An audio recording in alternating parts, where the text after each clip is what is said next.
Hello everyone, welcome back to our channel. In today's tutorial, I will show you how to transfer funds from Chime account to your PayPal account quickly and easily. Let's get started. First, open the PayPal apps on your device and go to Wallet section at the bottom of the screen. Next, tap the plus or add new bank and cards. Then select debit or credit card.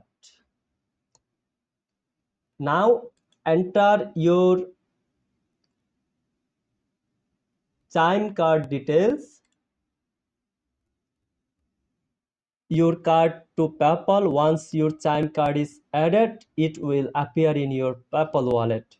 From the PayPal dashboard, tap Add Money to Funds to your PayPal balance, enter the amount you transfer and select the Chime card you just linked. Finally, complete the payments. The amount will be successfully deposited into your PayPal account. You have know how to transfer funds from Chime to PayPal seamless. And that's it. If you found this guide helpful, don't forget to subscribe to our channel. Thanks for watching and see you in the next one.